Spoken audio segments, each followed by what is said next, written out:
When tragedy strikes in an American city with a disastrous hotel fire, we are shocked and horrified.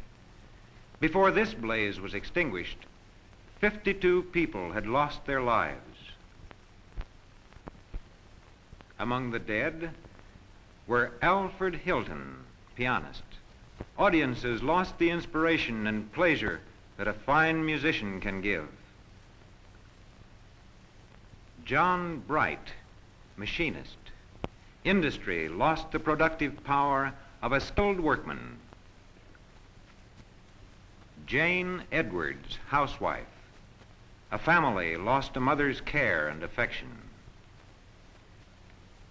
These people lost their lives, and the world lost their skill, their artistry, and their services. Fires and other catastrophes are dramatic events which attract wide attention. But we ignore the less spectacular but continuous wastage and erosion of our population. Every day we are tragically wasting our human resources by failure to provide for healthful and effective living. Wastage of human resources occurs at all age levels, but infancy is an especially hazardous period. In a single year, the United States has recorded over 60,000 infant deaths in the first month of life. In the next 11 months of life, over 40,000 more infant deaths. Adding the number of stillbirths would bring the figure to over 180,000.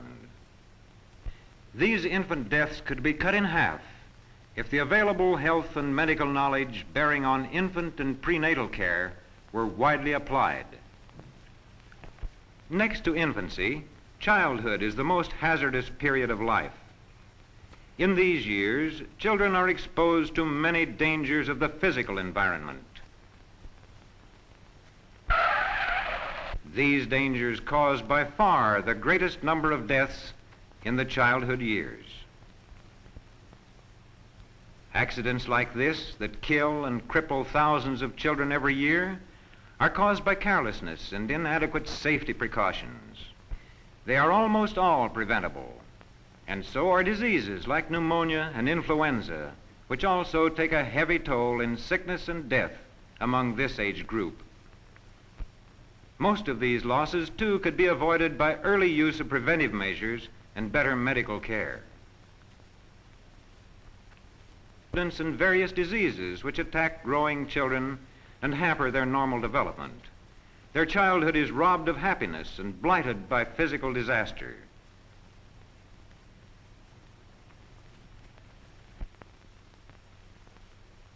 Even though children may escape accident or disease, they may be neglected, maltreated, or subjected to conditions that stunt their bodies and warp their personalities.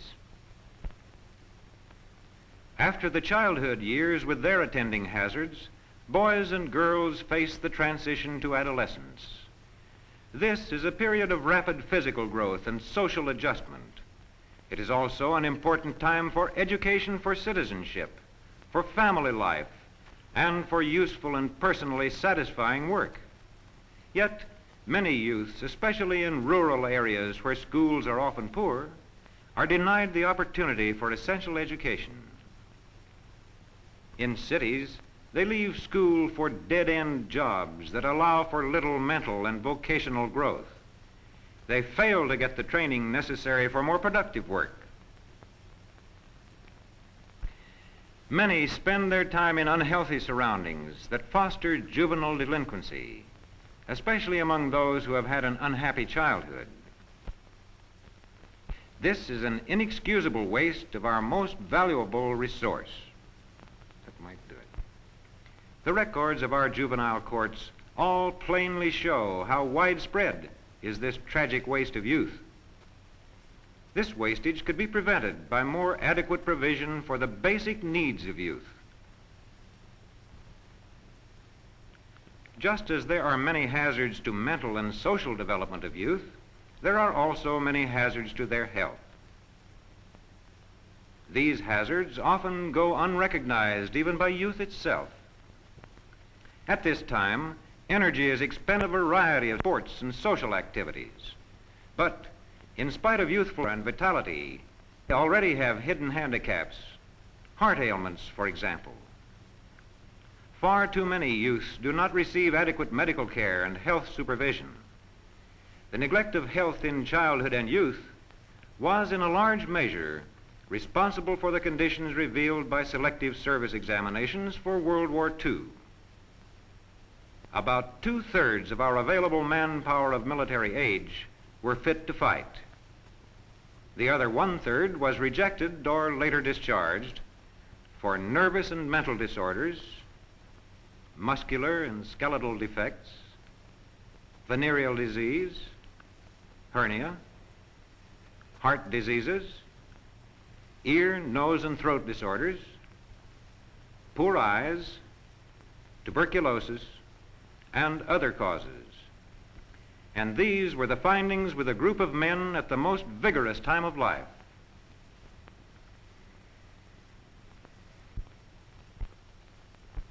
The middle years of life should be the most productive years, on farm, in mill and factory. Yet many are not at work because of accidents, illness, and occupational disease. Millions of productive hours are lost, reducing income for workers and their families, and reducing production for society. Many are unable to work because of chronic illnesses, such as tuberculosis, which blights so many adult lives at their most productive period. Many chronic illnesses of this type come from housing, poverty, and lack of health care and protection. These adverse conditions, dangerous as they are for the men who work in the mills and factories, threaten even more the health of women in the home.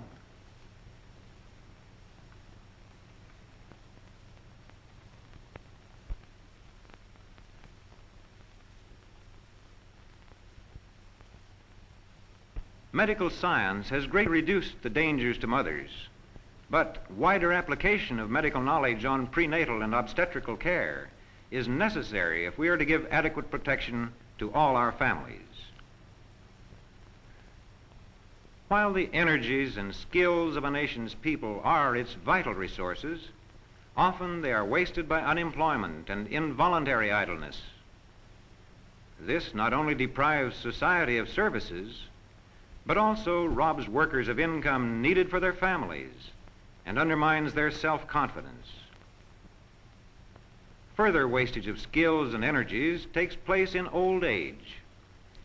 In these years, too, the continuing wastes of life and vitality present a serious problem. Many old people are victims of accidents that cripple or chronic diseases that bring handicaps, impairments, and unhappiness. Still others vainly seek work because of their need for an income and their desire to be useful. With no work to do and no recognized place or real interest in living, the aged often spend their last years in bitterness and unhappiness. Many men and women at all ages are confined in institutions, in reformatories, and in prisons. In these ways, too, a large part of our population is being wasted. Temporarily or permanently in custody, they are cut off from normal social and economic life. Others are in institutions for mental defectives and in state hospitals for mental disorders. The number of such cases is increasing, and we must add to these drug addicts who waste their own powers and the resources of society.